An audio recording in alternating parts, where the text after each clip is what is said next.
Krishna prasthaya bhutale Srimate Bhakti Vedanta Swami Iti Namine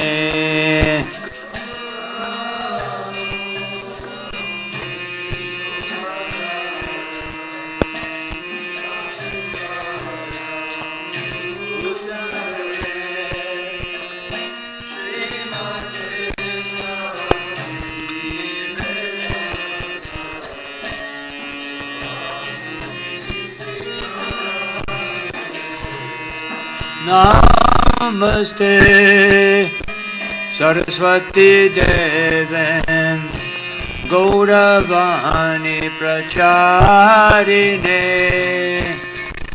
Nirvishesha Shunyavadi Vastatyadishatarine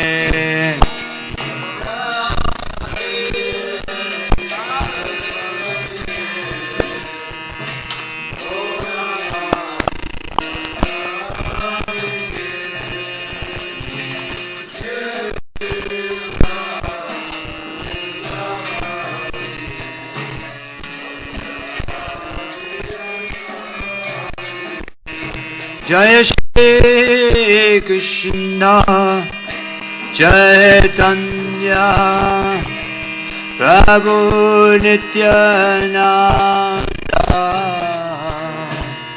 Shri Advaita Gadadhar Shivashari Gaura Bhaktavrinda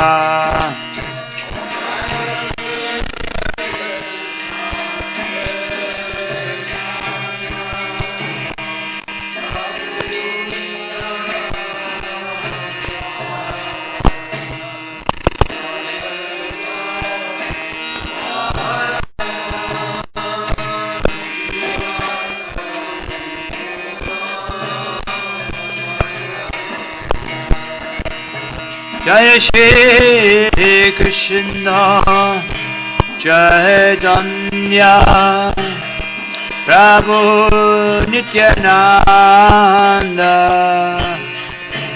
Shri Advaita Gadadhar Shivashari Gaura Bhaktavrinda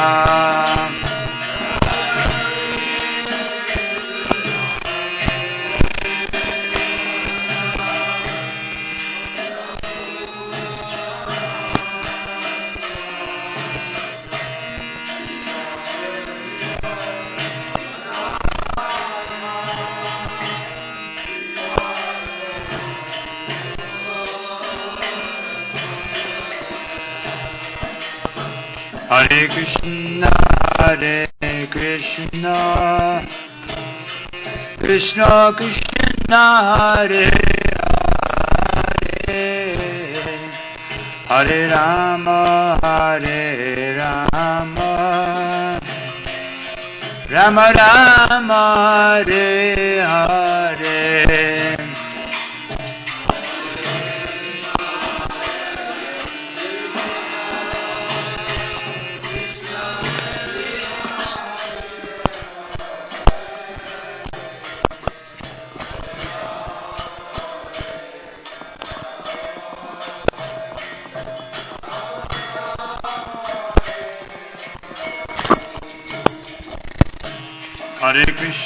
Hare Krishna, Krishna Krishna, Hare Hare, Hare Rama, Rama Rama, Hare Hare.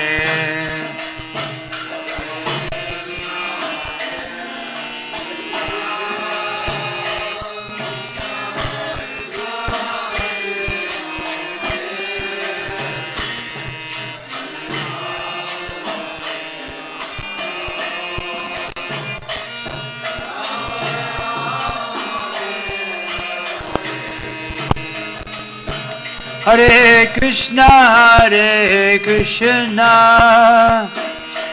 Krishna Krishna, Hare Hare, Hare Rama, Rama Rama, Hare Hare.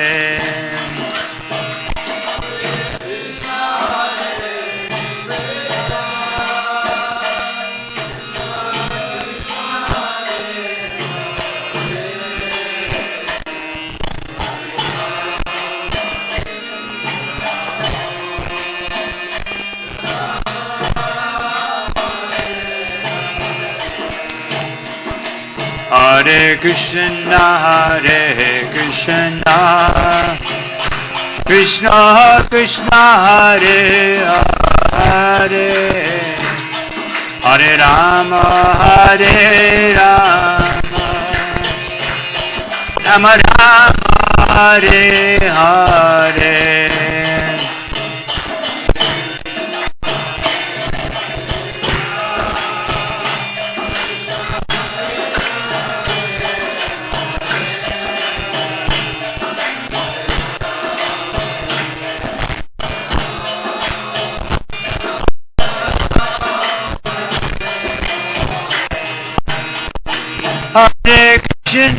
Hare Krishna, Krishna Krishna, Hare Hare, Hare Rama,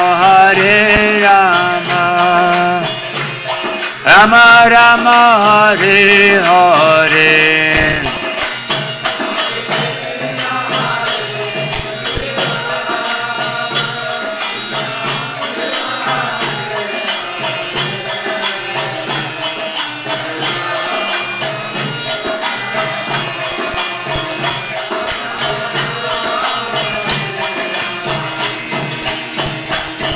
Hare Krishna,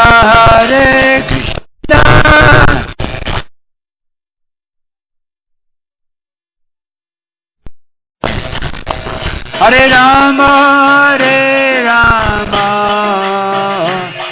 Rama Rama, Hare Hare.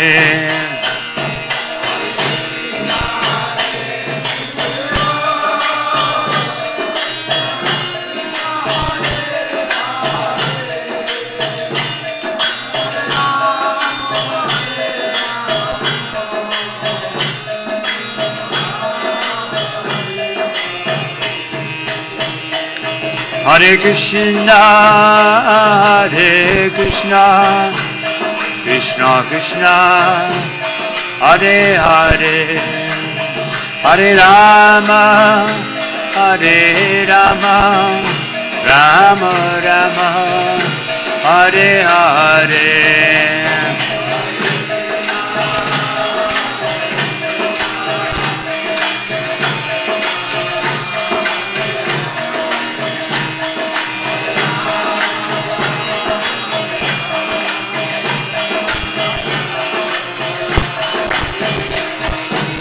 Hare Krishna, Hare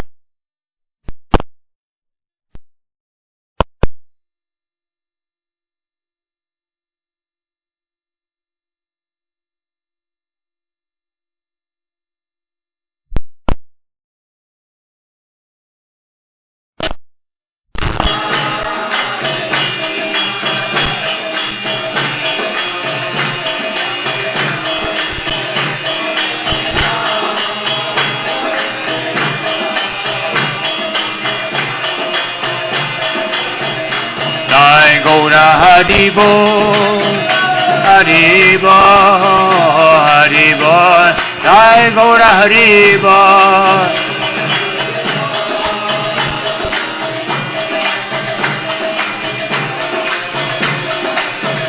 Jai Jai Prabhupada, Prabhupada, Prabhupada, Jai Jai Prabhupada.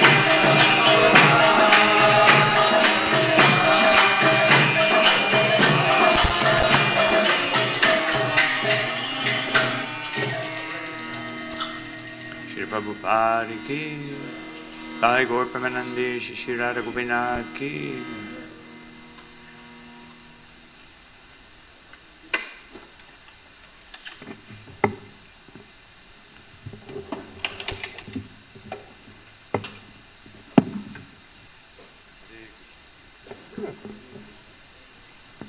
Hare Krishna. I'd like to thank everyone for coming to Srimad Bhagavad Gita class. Srila Prabhupada wanted us to do this every day, either individually or collectively, but always make sure that we have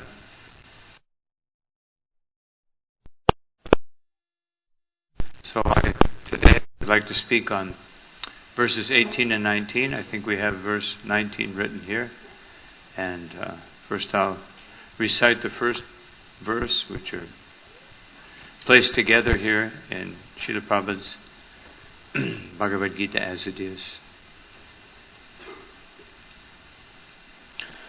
Samashatro cha mitre cha tata mana bananayo shitoshna sukha dukeshu samasanga vibhajita tulya ninda stutir mani santushto yena kenachit aniketa stiramati bhaktiman me priyo nara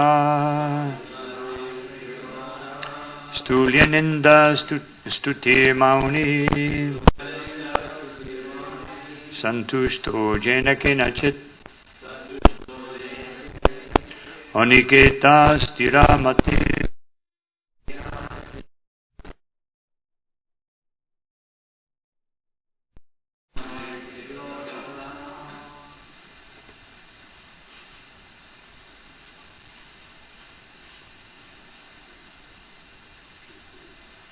tulya ninda stutir mauni santushto yena kenachit aniketa stiramati bhaktim ham me priyo nara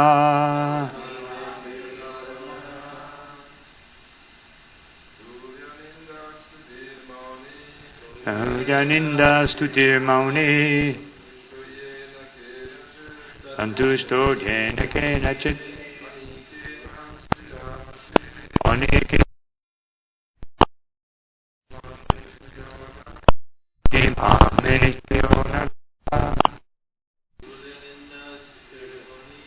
tulya ninda stutir mauni santushto jena kenachit aniketa stiramate bhaktiman me priyo nara tulya ninda stutir mauni santushto yena kenachit aniketa stiramati bhaktiman me priyo nara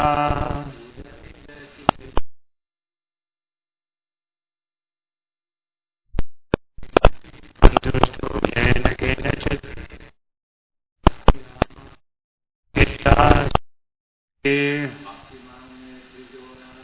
bhaktiman priyo nara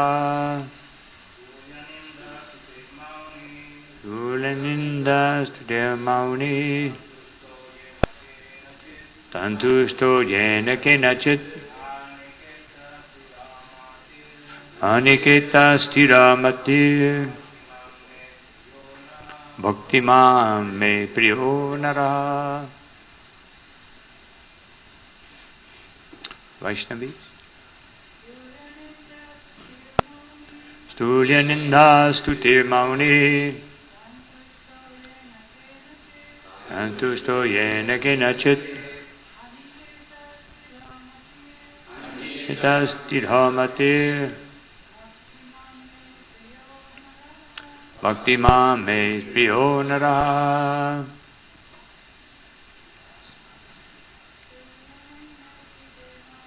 Tulya ninda stutir mauni santusto yena kenachit aniketa stiramati bhaktiman me pionara.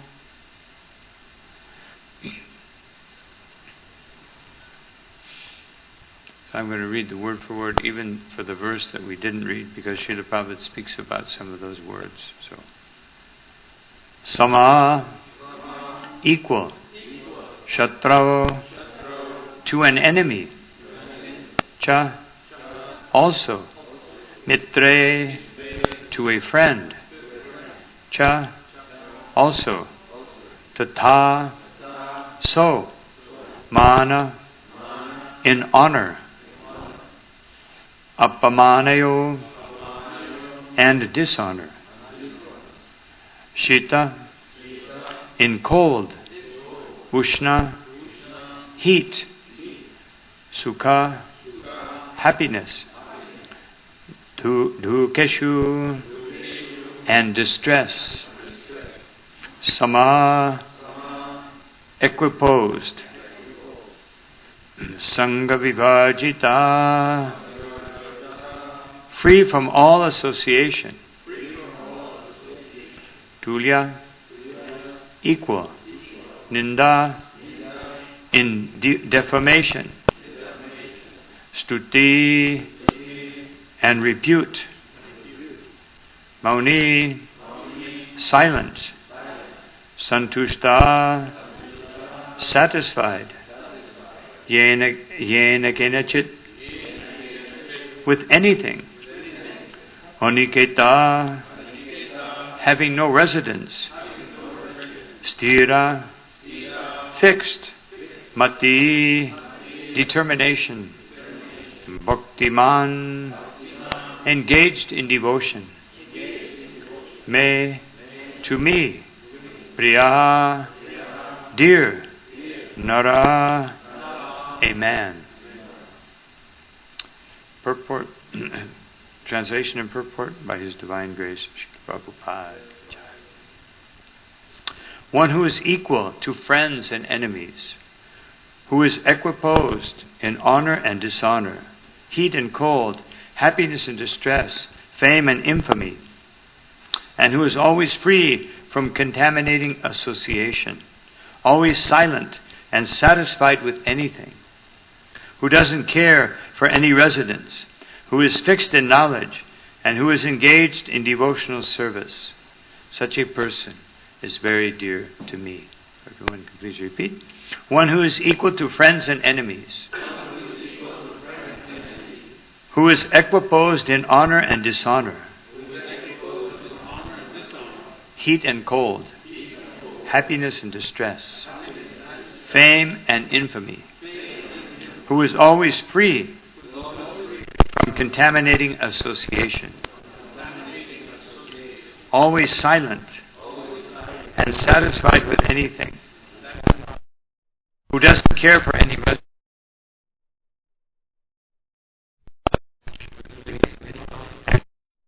devotional service. Such a person is very dear to me. Purport. A devotee is always free from all bad association. Sometimes one is praised and sometimes one is defamed. That is the nature of human society. But a devotee is always transcendental to artificial fame and infamy, and distress and happiness. He is very patient. He does not speak of anything but the topics about Krishna. Therefore he is called silent. Silent does not mean that one should not speak. Silent means that one should not speak nonsense. One should speak only the essentials. And the most essential speech for the devotee is to speak on the sake of the Lord. Om Jnanati Manandasya Ganam Jana Sharakaya Chakshuru Militam Tasmai Shri Gurave Namaha Shri Chaitanya Manobhishtam Stapitam Yena Bhutade Swayam Rupa Kada Mahyam Tadati Swapadantikam. So, just stopped here in the purport. There's so many concepts here that I'd like to begin with this part of the purport. So, there are two things mentioned here that seem to be we got to that one yet.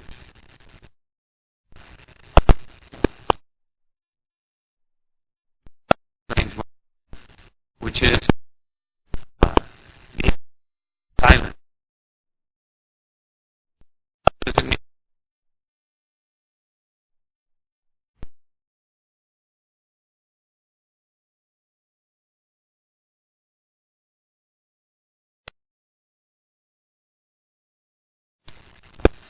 and Tesham Satatayuktanam, always joined with Krishna, always worshipping Krishna.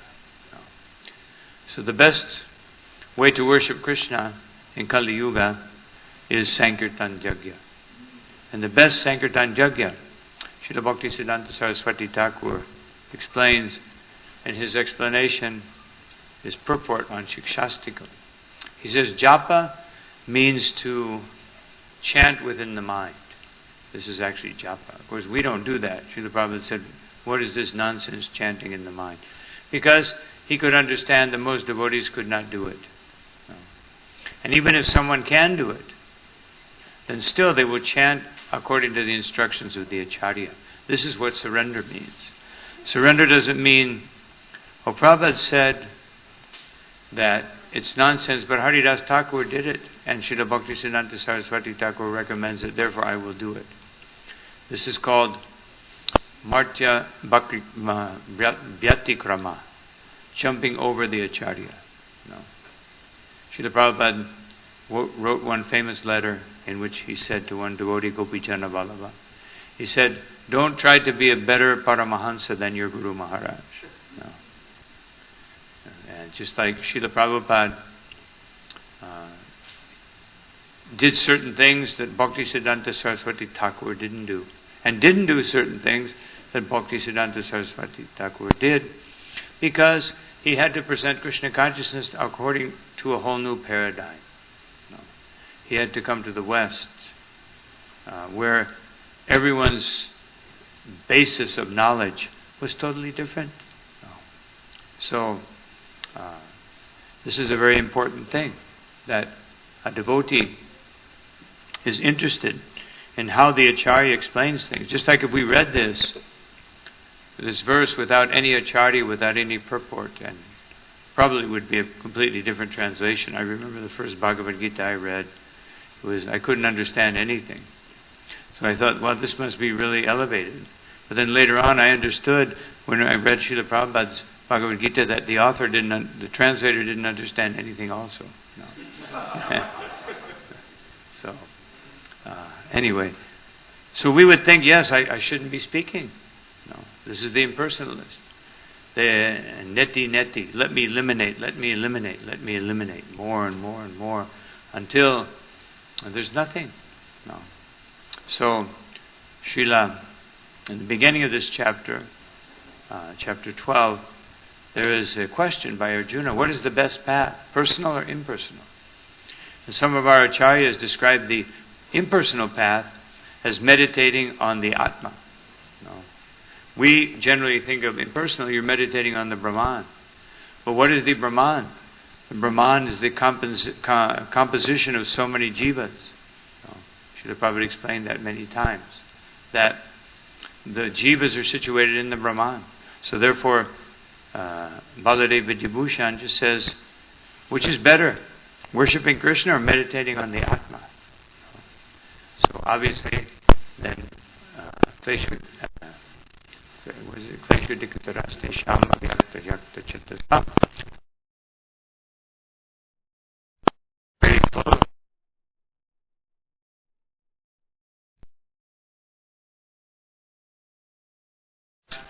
A very difficult thing to understand.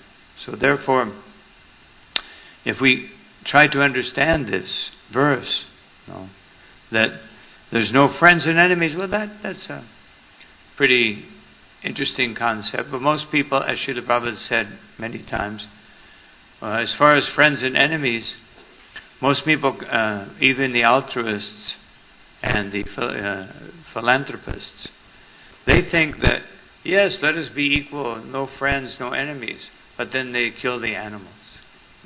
Or otherwise, they draw a demarcation somewhere before it includes all living entities. Because only include all living entities.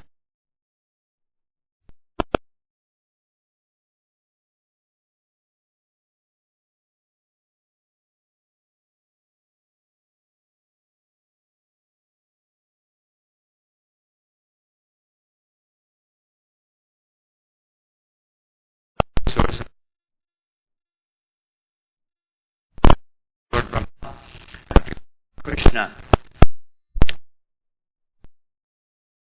Krishna, he saw Krishna manifesting himself from all the cowherd boys and the calves.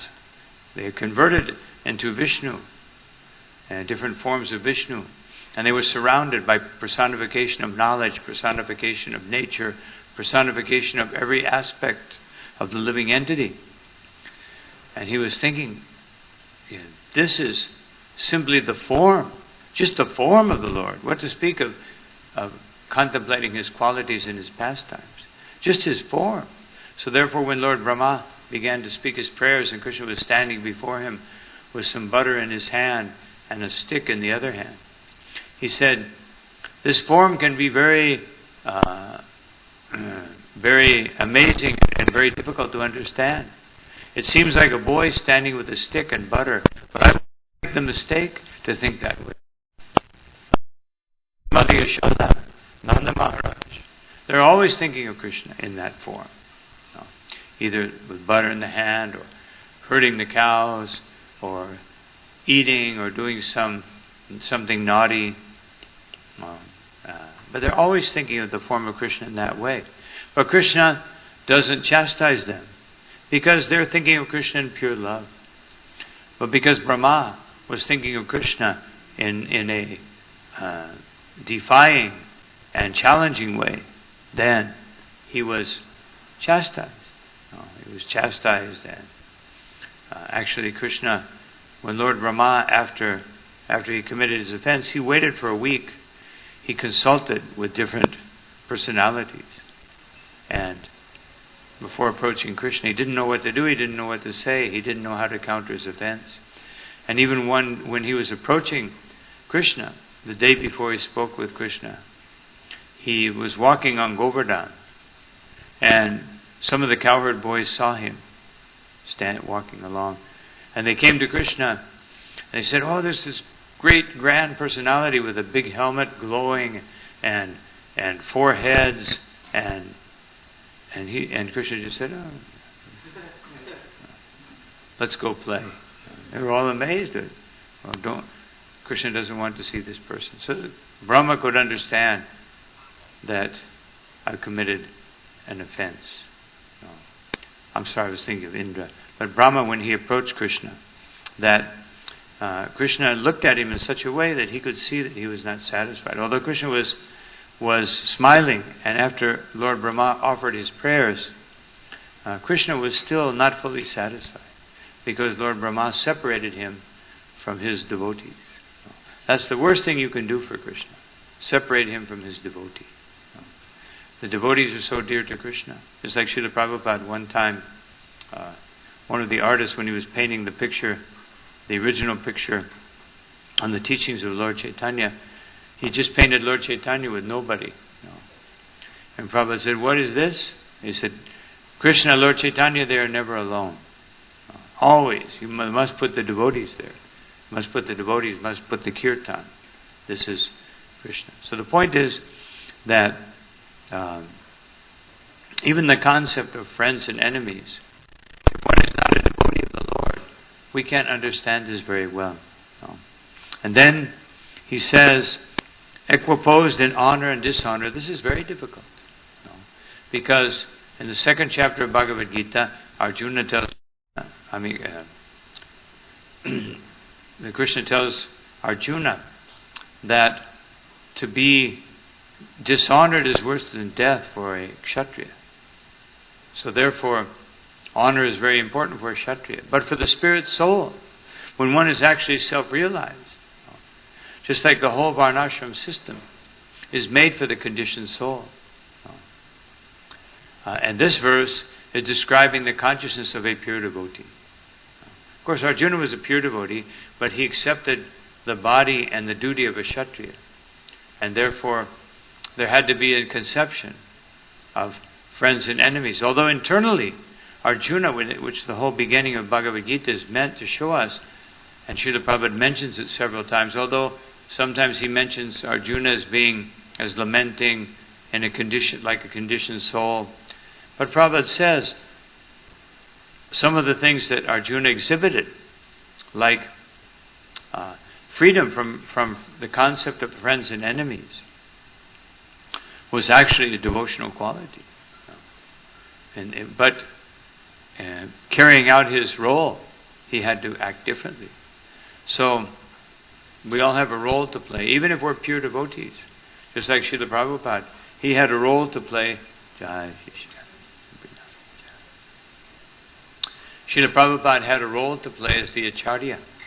So sometimes Srila Prabhupada had to do things that didn't appear to be consonant with the position of a pure devotee. Like Prabhupada would have to say, worship me. Prabhupada told the devotees, now you have to do this for me, now you have to do that. Just like in the beginning, Srila Prabhupada did everything. He cooked, he served out, he cleaned up.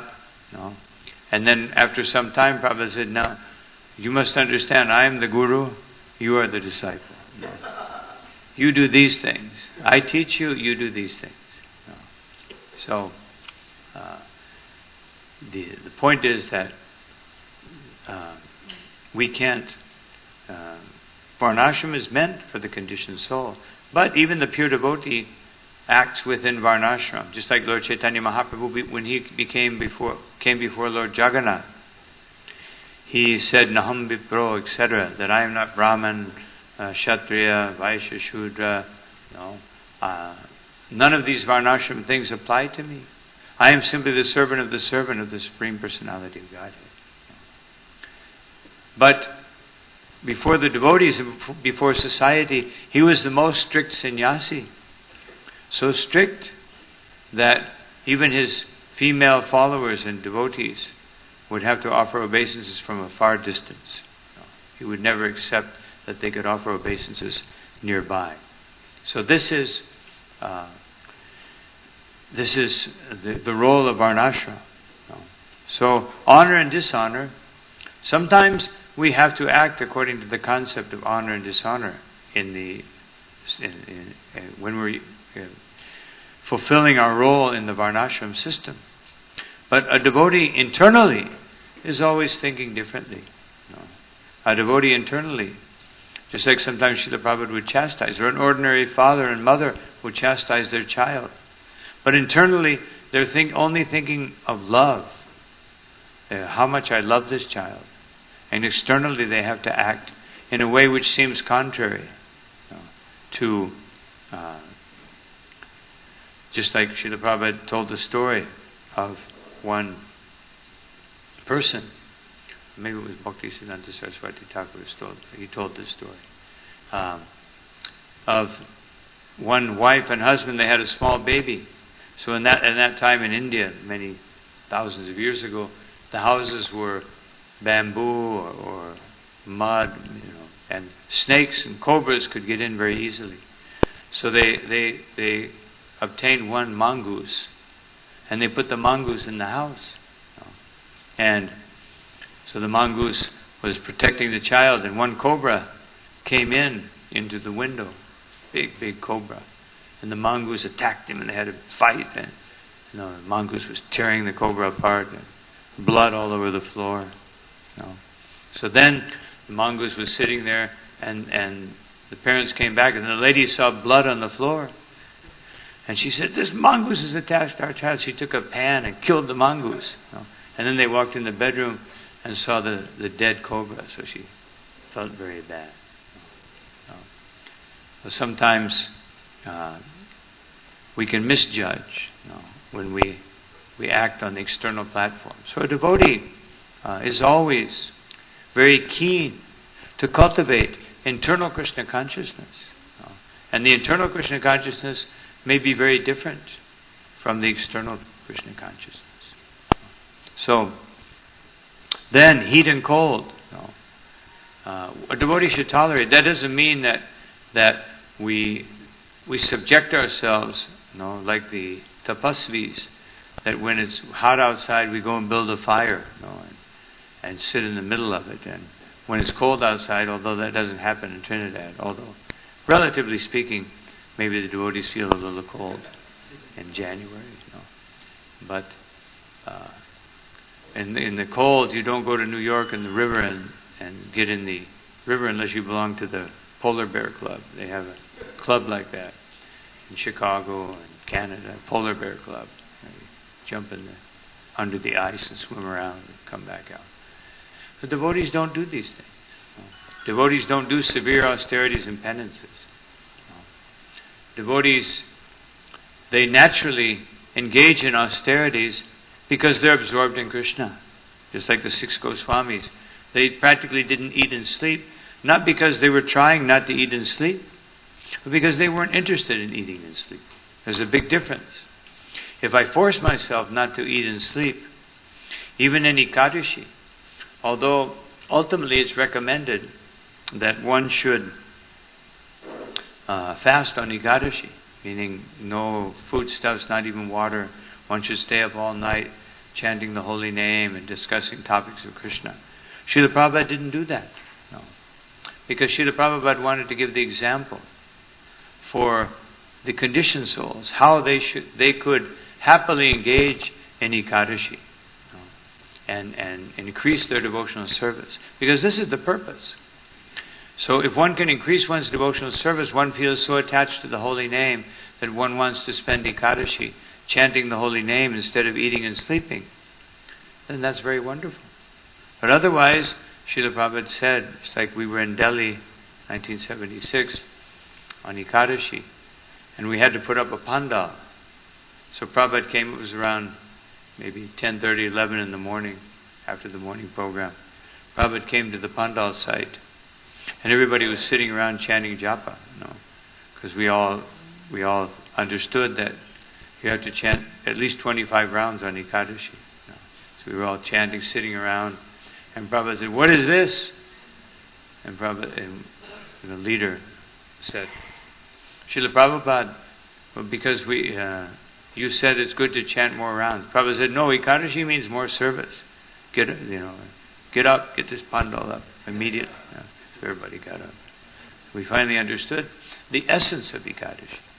So Srila Prabhupada was very expert in teaching the essence of devotional service. This is the duty of the Acharya. Otherwise we get caught up in all kinds of little details without, as the saying goes, you can't see the forest for the trees. We got caught up in all these different details of what to do, how to do it, this way, that way, and not the essence. Srila Prabhupada said one time, one lecture, very nice, it meant more than one time, but one that I remember. He said, you have to know the difference between karanam and sharanam.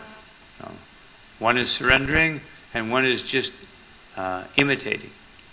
So Prabhupada said, you don't imitate the Acharya by just karanam. Just do what he's doing mechanically. Even this happened soon after the disappearance of Srila Prabhupada. Young and inexperienced devotees, they tried to imitate Prabhupada instead of capturing the essence. What was the essence? Prabhupada was preaching, Prabhupada was teaching, Prabhupada was but they thought, yes, let us get into these details. No. And it caused a little bit of disturbance in our movement. So these things are very important. We capture the essence of Krishna consciousness. Therefore, Srila Prabhupada acted in a very practical way to give us the essence of Krishna consciousness. So, heat and cold, happiness and distress, this is a very difficult one. Because Happiness and distress are generally a product of our emotions. Sometimes if people are on a very much on the bodily platform, then they experience happiness and distress in terms of the senses and sense gratification. But if people are even a little more pious, they experience happiness and distress in terms of their emotions, in relation to family, friends, duty, work. But here it states that actually, internally speaking, one may be happy or one may be distressed. Externally speaking, these emotions come over us. But the devotee who's actually advanced, internally they can understand that this is emotion. And ultimately, by their own Krishna consciousness, they can avoid the roller coaster ride of happiness and distress which most people experience constantly.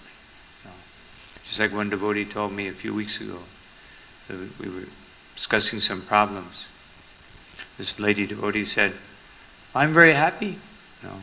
But then, after she said that, about a half an hour later, she and her husband were yelling at one another. So I came out and I said, "So, you're very happy?" Happiness and distress, we see them equally. It doesn't mean that we don't experience them, but we understand that experiencing them is a product of the mind and is a product of the senses. It's not, the soul doesn't experience happiness and distress. Of course, on the spiritual platform, there's also happiness and distress, but both of them produce bliss. That's when you know that I'm on this platform. It's not that there won't be any happiness and distress. No. Someone dies in our family, we'll be distressed. Someone has an accident, we'll be distressed. Someone, has some misfortune. Of course, if we're envious, then we'll be very happy, if they have some misfortune. But if we're aspiring devotees, then we'll be saddened to see someone's distress. And happiness, it's much easier to overcome distress than it is to overcome happiness. Otherwise, naturally speaking, when distress comes, we very quickly try to overcome it. But when material happiness comes, we generally don't try to overcome it. We think, "Oh, this is Krishna's mercy. Oh, this is very wonderful. Krishna is giving me this opportunity to enjoy life." But actually here it's indicating that when happiness comes, this is more dangerous than distress. Because in distress, you immediately try to eliminate it. But when happiness comes, we don't try to eliminate it. Eliminating it means that we use that happy condition. We're feeling good, we're feeling full of energy to do more for Krishna. That's how we conquer happiness. Not that we don't experience it. No, we can't just become like bumps on a log. No, we don't experience anything. But we experience it in doing more for Krishna. This is Krishna consciousness. No. So, then, fame and infamy. Fame and infamy is a very difficult thing. Everyone wants to be recognized in some way or another. We always feel very happy when someone speaks about us. Just like Prabodhananda Saraswati Thakur, he said, he explained what is the essence of Sankirtan. He said, Sankirtan means that you put a straw between your teeth and you go up to the person and you fall down and you offer full dandavat. And then you get up and you say, "You are so wonderful. You are so intelligent. You are so great. You are full of all auspicious qualities." And the person says, "Oh, very nice. He's a very intelligent young man here. So what can I do for you?" "Yes, I only have one request. That you forget all of this and surrender to Krishna." No. So, everyone wants to, we love to be praised, and no one likes to be criticized. No. So, but Bhaktisiddhanta Saraswati Thakur, in the famous story, that he had one man always criticizing him. And when that man died, all the devotees were very happy. No, he was criticizing our Guru Maharaj. No, they were actually ready to attack the man. But when he died, they were all ready to do a big mahotsav, big festival.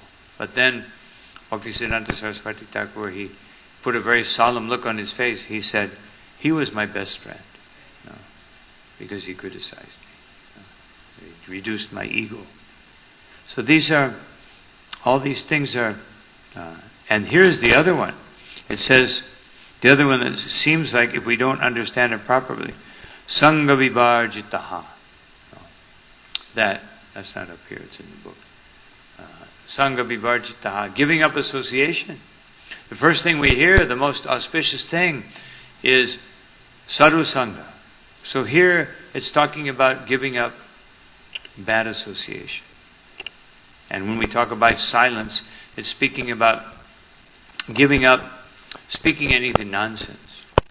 One time I was engaged in looking for a camera when I was young devotee. I was sent to find this camera because Bhaktisiddhanta Prabhu, one of our pujaris and sculptors in Vrindavan, artists, who's been there for I don't know how many years now, probably 40 years he's been in Vrindavan, Brajvasi, And so he previously he was filming, and he had this very expensive camera. At that time, it was worth $10,000, which was 10,000 US, which would be 60,000 TT, which would be about 300,000 or 400,000 TT right now. So the temple president sent me to find it, but of course he didn't give me any money, and I had to travel about 1,500 miles to find the camera. So when I got to the last place, I tried several places, nobody had it. The last place was Guatemala. I came to the lady who was supposed to have it. I sold that a long time ago. And I didn't have any money, so I just slept under a tree near a lake, and I was bathing in the lake in the morning, freezing cold, but had my only choice. And I heard sounded like some kirtan. So I thought, kirtan. But it sounded like a strange kirtan. So I went toward the sound. I came in, and there was this German man who was like a yogi, and he had all these foreign students, European and American students, in this beautiful area, beautiful lake. And they were all playing these instruments and chanting Om. And then they would not chant anything, just play the instruments. So he saw me, and I saw he didn't have a real happy look on his face. Obviously he had encountered devotees previously. And so he said, everybody saw me dressed like this, dressed as brahmachari at that time. So they all were happy to see me, so he had to kind of invite me in, look happy, And so they finished their so-called kirtan without any holy name, and so they invited me to eat. And so we all sat down at the table. So I said to him, so they were just sitting there, and I said, so if you like, I can offer everything to Krishna.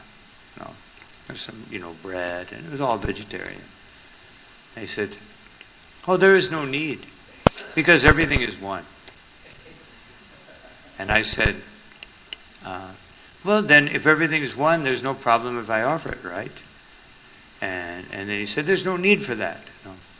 And I said, well, you say that everything is one, so therefore, if I offer it to satisfy myself and invite spiritual potency to come into it, what's the harm?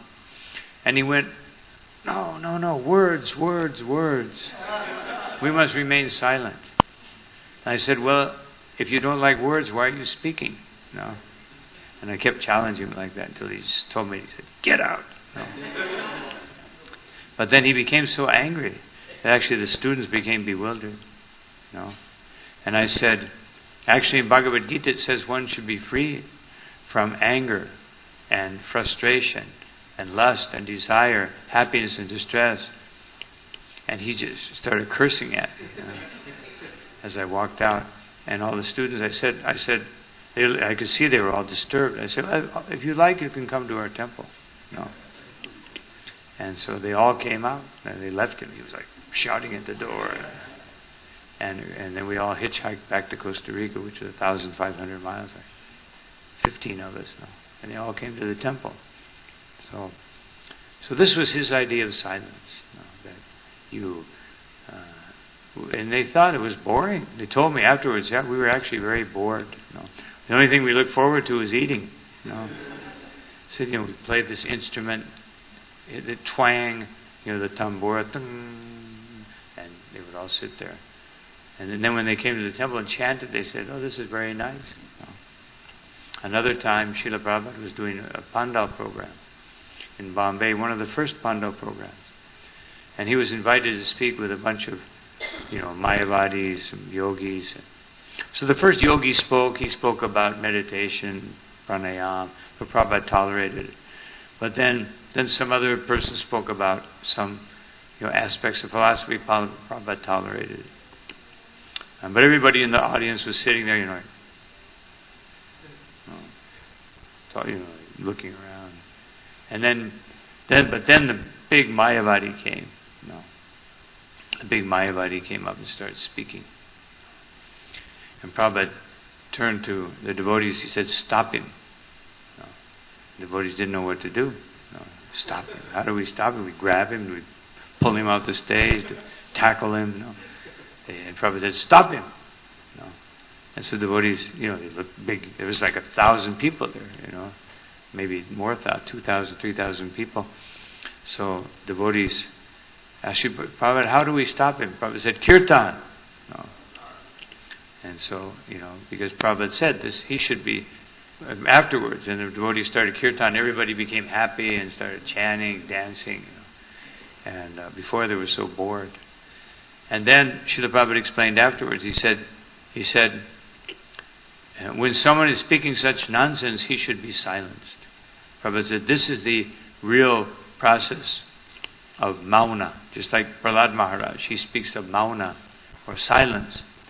He says that generally saintly persons, they go to the forest and they remain in silence and they just try to be happy for themselves. But he said, even though these people, they are kripana, they are fools and rascals, I cannot try to liberate myself and leave them here, because I know that the only solution to their suffering is to take shelter of you, my dear Lord. That's the only solution. Therefore, how can I leave them here, and go off in some forest? And because Prahlad Maharaj had that ability, he could go off and chant. He could chant in his mind. So therefore, Srila Bhaktisiddhanta Saraswati Thakur said that chanting japa in the mind. Otherwise, he meant if you really know how to chant japa, you can chant in the mind, and you can be fully concentrated. Because if you're not expert in japa, just try chanting in the mind and see how many mantras you go through before you start thinking of something else. You'll see that it won't be very many. You'll chant a few mantras because you want to do it. You want to prove that you can do it. So you may get 20, 30, maybe even 40, mantras, mahamantras, maybe even 50. But then all of a sudden you'll realize, just like sometimes someone chants their Gayatri when they're tired. One time I was taking a bus from São Paulo, Brazil to Rio de Janeiro. It was my longest Gayatri. I started in the bus. It was like 10 o'clock at night. And then I woke up in the morning like 5 in the morning. I still had my hand in my thread. Finished my Gayatri. So, that was my longest Gayatri. So the point is that you see, I invite the devotees to try it. I tried it myself. I got, some distance, but then after some time, the mind just takes over, and then you think, well, I got to go back, got to chant, and the mind will take over again. And then he said, better than that. Better than that is kirtan, which means chanting softly and hearing the Mahamantra. But he said, best is Sankirtan, chanting with many devotees. He said, this is the most powerful, the most potent, because you get the potency of all the devotees. So, this silence is not a very good proposition. So we'll just finish the purport. A devotee is happy in all conditions. Sometimes he may get very palatable foodstuffs, sometimes not, but he is satisfied. Nor does he care for any residential facility. He may sometimes live under a tree, and he may sometimes live in a very palatial building. He is attracted to neither. So we can see how far we may be from. Of course, we know the famous story that Srila Bhaktisiddhanta Saraswati Thakur saw that his sannyasis, they were renunciants, were fighting over who would get the best room in Bagh Bazaar. So he said to Srila Prabhupada, let us sell all this marble and buy books. He said, that is my feeling. Of course, he never did it. And so Prabhupada said that this is the essence of Krishna consciousness. Spread Krishna consciousness, distribute books, distribute prasadam, distribute the holy name. And building a big temple, it's nice to do, but it's secondary. If we have a big temple and no Harinam, then what is the use? There's so many big temples here in Trinidad, no Harinam. And there's no potency. It's like I remember one big Birla temple that's in Mathura. Big, beautiful temple, big gardens. Nothing. There's nothing there. It's just a bunch of tourists taking pictures. And, a few people chanting some mantras here and there. That's no activity. Even in many Vaishnava temples I've seen.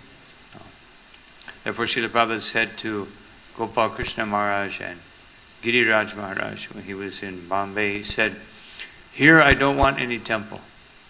Bombay or Delhi. Of course, later on, Prabhupada said it was all right. But he said, simply, I want one big hall.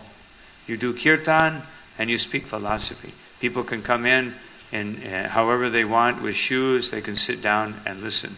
Not simply bell ringing. So, Prabhupada didn't want our temples just to be converted into a place of ritualistic activities where there's no preaching, there's no life, there's no kirtan, there's no bhajan, there's no feeling of devotion. This is necessary in Kali Yuga. And as far as devotee happy, he may get palatable foodstuffs. Of course, we know from the Bhagavatam, Prahlad Maharaj, after he was made king of the Daityas, he was touring the universe, and he came to one great sadhu who was like a python. And so he questioned him. He thought he saw he was a little fatty, very well fed, a lot of ghee. And he said, so you're a sadhu? He said, yes. He said, I take whatever comes. Sometimes I get very nice foodstuffs. Sometimes I'm very thin, there's nothing to eat.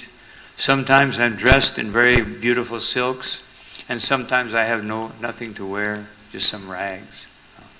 Sometimes I live in a nice accommodation, and sometimes under a tree. But I'm simply satisfied with whatever comes. And therefore Bhagavad Gita says, in the 4th chapter, be satisfied with whatever comes of its own accord. If you're a big king, you may have a huge palace. Or if you're a very wealthy person, you may have a beautiful home. But whatever we have, we should use it for serving Krishna. If we have a beautiful home, we should invite people of the same level of culture and wealth and entertain them in Krishna consciousness, give them prasadam. Whatever we have to use it in Krishna consciousness. He is called fixed because he is fixed in his determination and knowledge. This is what we spoke about yesterday. Yatantascha dudha vrataha. Very determined in his vow to serve Krishna and in a very enthusiastic way.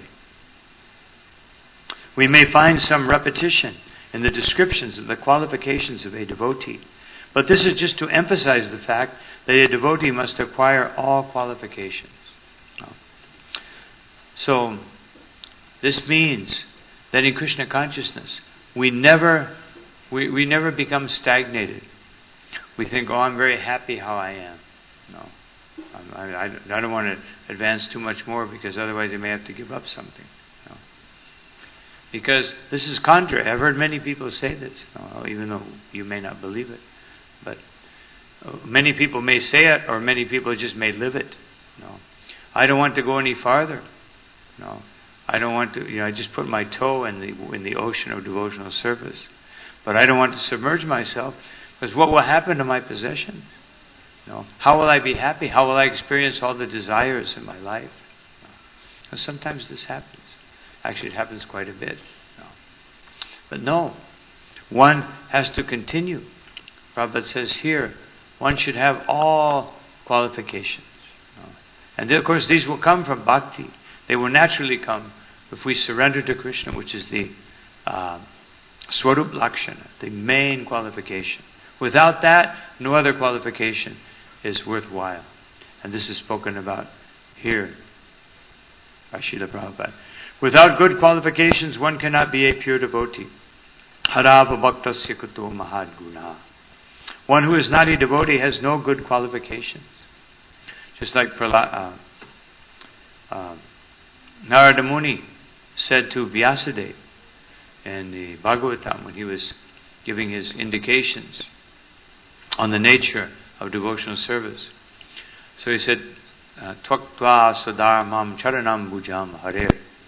That when a person gives up everything to surrender unto the lotus feet of the Supreme Personality of Godhead, Sri Guru Gauranga, and bhajana pakvota patetato yadi, but because of immaturity may fall down, may go away, may give up, may become a little weak.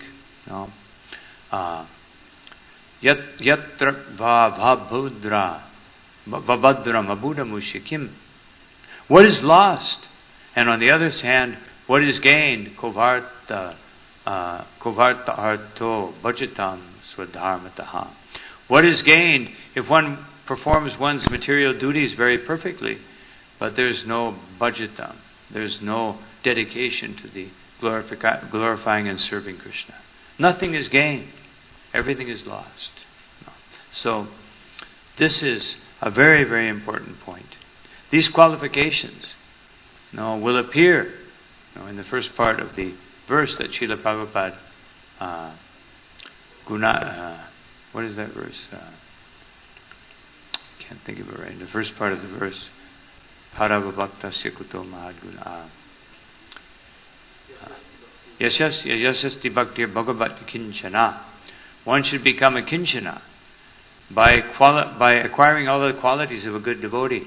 Then sarvara gunai tatra samasate guna. Then one will acquire and even surpass all the qualities and qualifications of the demigods. So this is what Srila Prabhupada is saying here. These qualities cannot be artificially acquired, but they can be acquired in conjunction with devotional service. So this is very important. One who wants to be recognized as a devotee should develop the good qualifications. Of course, here's the point. Of course, he does not extraneously endeavor to acquire these qualifications, but engagement in Krishna consciousness and devotional service automatically helps him to develop them. Otherwise, that doesn't mean that we don't try to acquire them, but it means that you understand them, then you perform devotional service. And when you see the necessity of those qualities, just like humility, Lord Chaitanya said a devotee must acquire humility. But we can't just work on acquiring humility by some extraneous endeavor. But by performing devotional service, there will be circumstances in which you must apply humility. There will be circumstances when you must apply tolerance. There will be circumstances when you must form friendship, even with persons who you would not normally be inclined to have friendship with. There will be circumstances where you have to apply compassion. There will be circumstances where you have to apply all of these qualities.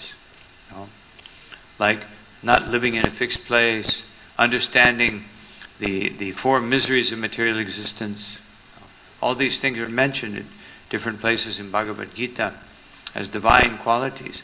So we want to acquire them, but we don't just sit down, now I'll be humble, now I'll be humble. Because just trying to be humble is not humble. Otherwise, if I'm just trying to be humble by some mechanical means, then it's actually converts into pride.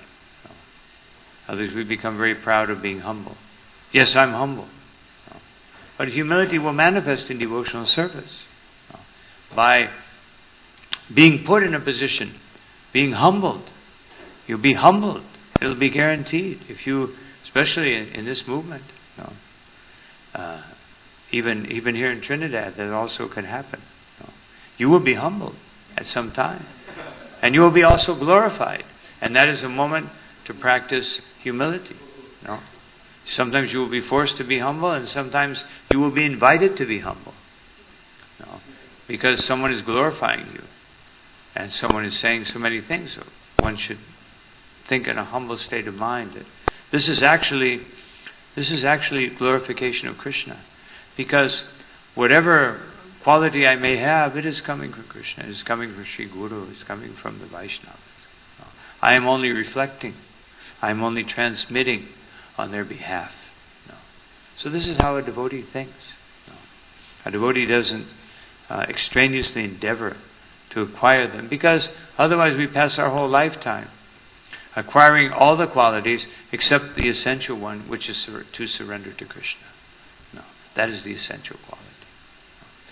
So this is, these are the qualities. Of course, Srila Prabhupada, when he says, our acharyas, in relation to that, of acquiring, repeating these qualities, some of them again and again, he says, by repeating them, Krishna is showing how wonderful they are and how important they are to have. Just like repetition in Sanskrit is emphasis. Although there are words in Sanskrit for great, greater, greatest, but generally the emphasis is you say something twice, or if you say it 3 times, like Harinam, Harinam, Harinameva Kevalam Kalo Nashteva Nashteva Nashteva Gatiranyata. It means that it is an absolute necessity. If something is stated, something is stated 3 times, it is an absolute necessity. You must do it. So therefore we must chant the holy name. Because by chanting the holy name, all of these qualities will gradually appear. Of course, that means that we must chant the holy name properly. But that's a whole other subject. How to chant the holy name properly. But that is the instruction of Shikshastika. If we read the Shikshastika, we hear the Shikshastika, and we're trying to apply it to our lives, which is telling us how to practice the essence of all existence, the chanting of the holy name. Then these qualities will appear very quickly. Just like the other day when I was looking at the Sankirtan results from around the world, different devotees sending in different results, I was thinking of some of these devotees with whom I had associated, like Bhigupati Prabhu, who's been doing Sankirtan for like the last 43 years. Vaisheshika Prabhu, who's doing Sankirtan for like 41 years without stopping. Book distribution, 41 years, 43 years, and being married, having children. But just doing Sankirtan. They're so humble. They're so carefree and so happy in their lives. Just you can see the effect of chanting the holy name. If one actually chants the holy name properly, one becomes just satisfied. Nothing disturbs them. Of course, sometimes one may become disturbed in the service, meaning that one becomes disturbed before others to show them that they must act properly. But internally, if one is fixed in the holy name, one will never be disturbed. Just like it says here, these qualities will appear by the chanting of the holy name, by serving the deity, by serving the Vaishnavas. Srila Bhaktivinoda Thakur said by 3 things. Vaishnavas said all began with Vaishnava Seva, Nama Ruchi. If you serve the Vaishnavas, then you'll get Nami Ruchi.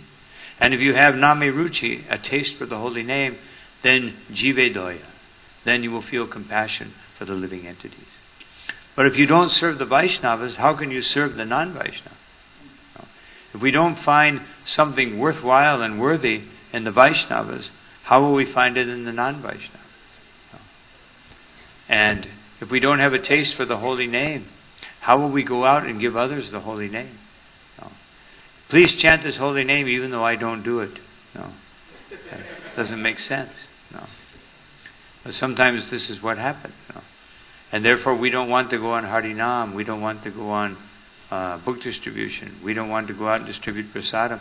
Because if you don't have the taste, or we have taste for prasadam, we may not have taste for distributing it. So that requires Vaishnava Seva, serving the Vaishnavas.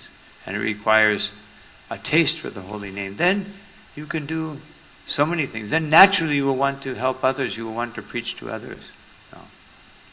Even sometimes we want to preach, but in our own way. No. Not in a very surrendered way. Srila Prabhupada, just like to conclude, when he went to Mexico, the second day he was there, he went to Cuernavaca, which is a town about 1 hour from Mexico. And he did a program all day long. And he did like 5 different programs. And he had just flown in. He had a long trip.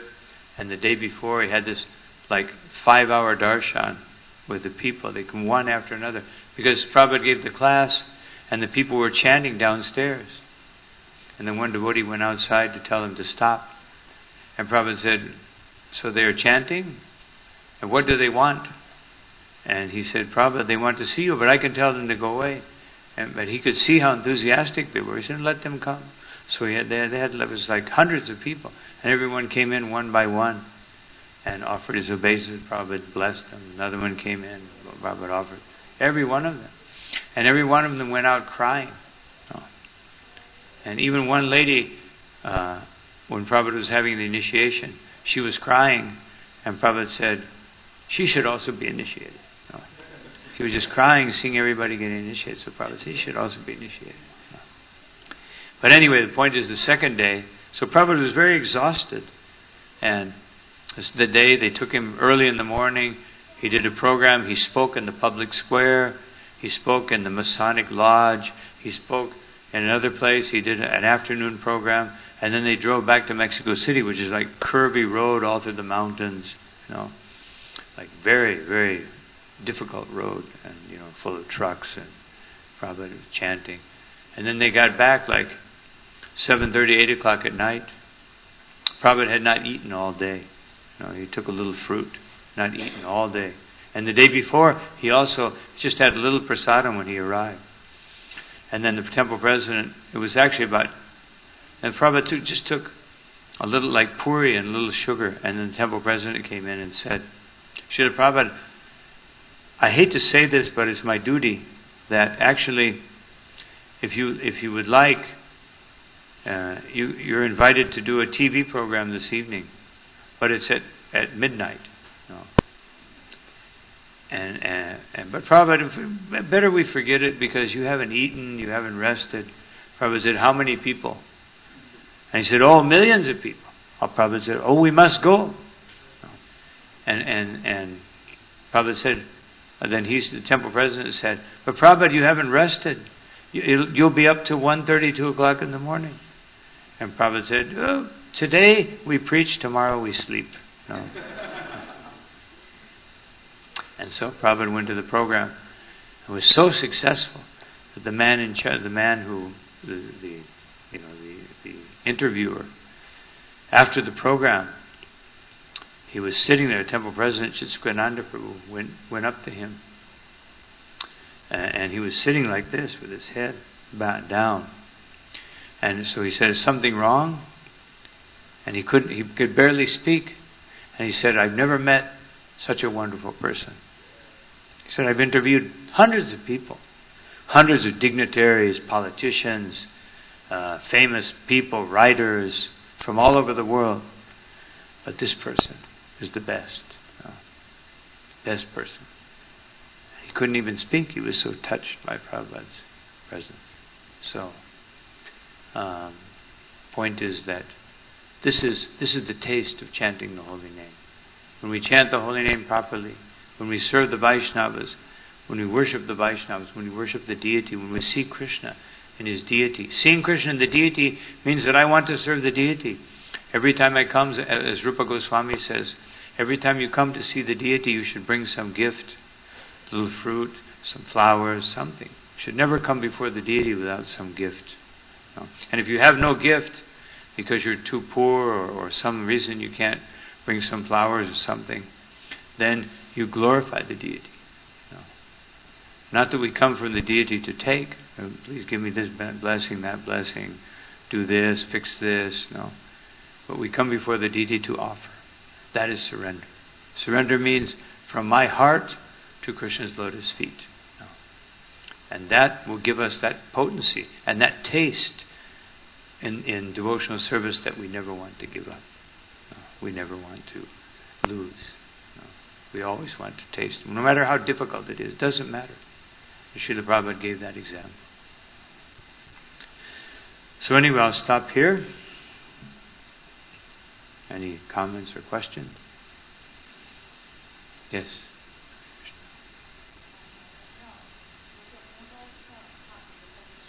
Mm-hmm.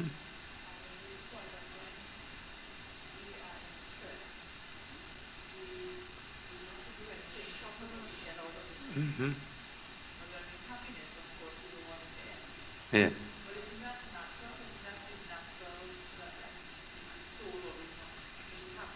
Yes.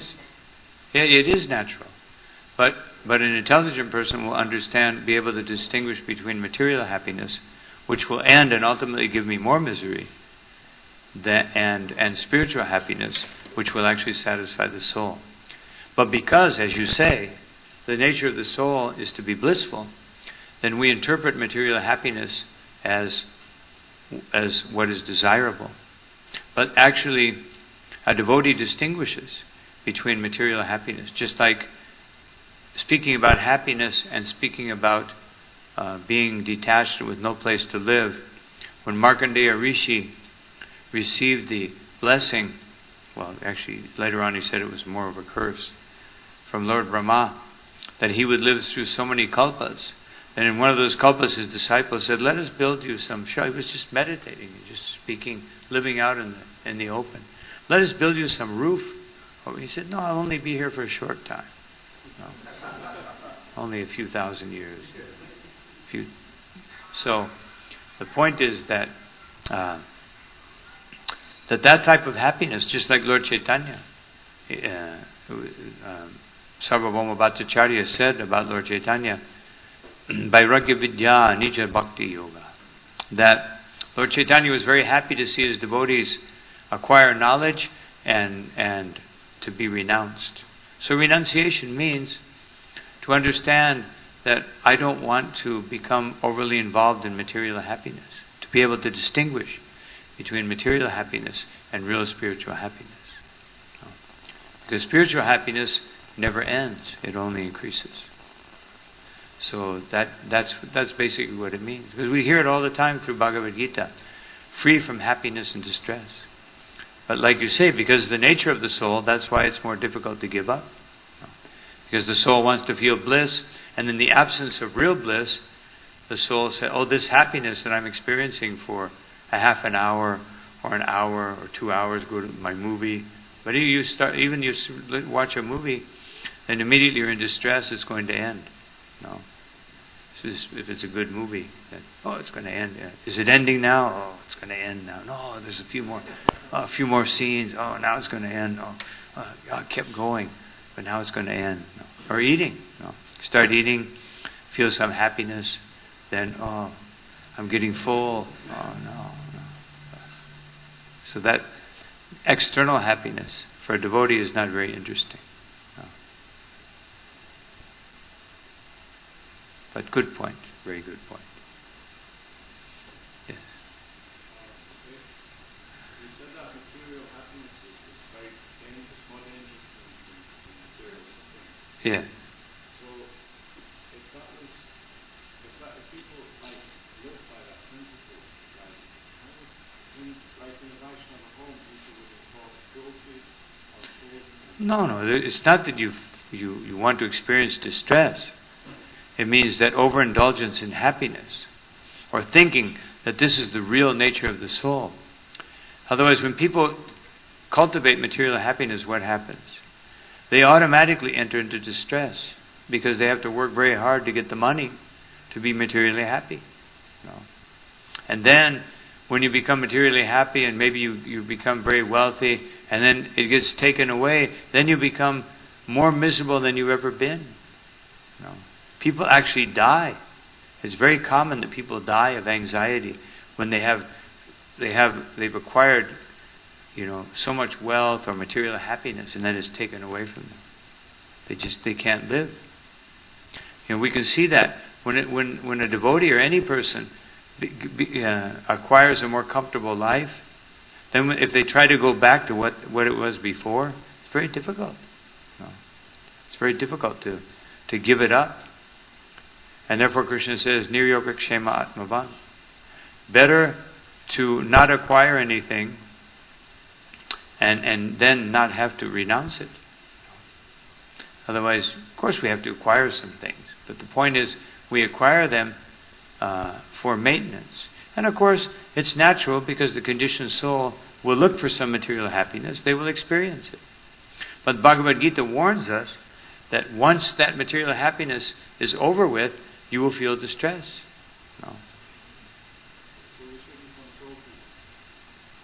Yeah, we can console people, we can help people, but we also teach people that, don't become too absorbed in this happiness.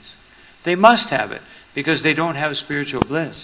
They're naturally going to look for material happiness. We don't discourage them, but we teach them that this happiness will bring distress. And then when they experience it, then they think, well, yeah, that's right. Let me look at this Bhagavad Gita. Makes sense. We don't, say if you're happy, you're going to suffer like anything, and just don't ever try to be happy at all. Because if you ever try to be in the least bit happy, you're going to suffer like anything. But we just understand that, because we've all experienced it as devotees. Jai Shishira. So because we've experienced that, you can't understand it if you haven't experienced it. But when you hear it in Bhagavad Gita and then you reflect on all of your experiences in life and you're a little intelligent, then you understand this is true. And it may be difficult to apply it, right away because I'm very conditioned, I'm attached. But at least when you understand the principle, then you begin to assimilate the principle. And then as life goes on and more experiences and it happens again and again, I'm tired of this roller coaster ride of happiness and distress. Let me become more equiposed. And then when material happiness comes, it's not that you reject it, but you utilize it. You utilize it for serving Krishna. I'm feeling very good, I'm feeling very healthy, I'm feeling very energetic. Let me do something nice for Krishna. Because, as I said, we can't give up our emotional condition. That's part of our conditioned nature. Is part of this body. You have a certain nature. You have a certain tendency. But from Bhagavad Gita, we learn how to, minimize the effects, the extreme effects of happiness and distress. Because generally, in most people's lives, there's more distress than there is happiness. It's just that we don't realize it because we're so desirous for happiness that we only think about those moments. But as you start analyzing, I have to work 8 hours a day. That's, it's a type of distress. I have to go, I have to work, I have to do this, I have to do what some person tells me to do, or I have to smile at everybody while I try to sell my product, even though I don't even like the people I'm selling it to. And sometimes they make me miserable. They say, well, wait a minute, what about this? Well, come on, just buy it, And so, you spend all this time. Then, you want to eat something. Just like to eat for 20 minutes, you have to cook for an hour and a half. So if you really meditate on it, there's so much difficulty in trying to enjoy. But then, because we want to experience those little drops of happiness that come, amongst a river or ocean of misery, And we don't think about the misery. And when it comes, we just try to get rid of it by getting some more material happiness. But it's just putting off the reality. And everybody does it in this material world until you actually become fully self-realized. And then you think, why should I become happy? Why should I become materially happy? Because it's not going to bring... Let me become spiritually happy. We come to that point.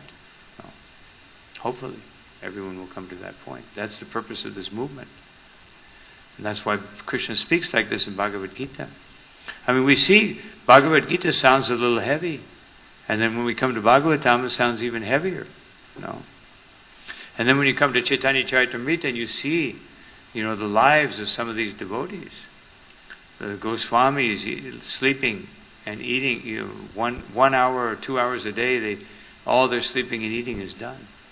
And when you think about that, Raghunath Das Goswami behind the Jagannath temple, picking up some rotten rice that even the cows won't eat, and then he washes off the rotten part and eats it, and that's his food stuff. Or Vishnu Priya, after Lord Chaitanya Mahaprabhu left his home, every time she chanted one round, she would put 1 grain of rice. And after she finished her rounds, however grains of rice, that's what she would eat that day. That's it. So if I'm going to do that, I'm going, no way. I want a nice big pile of rice. And I want some dal, and I want some sabji, and I want some chapatis, and I want some puris, and I want some sweet. But she did that out of love of God.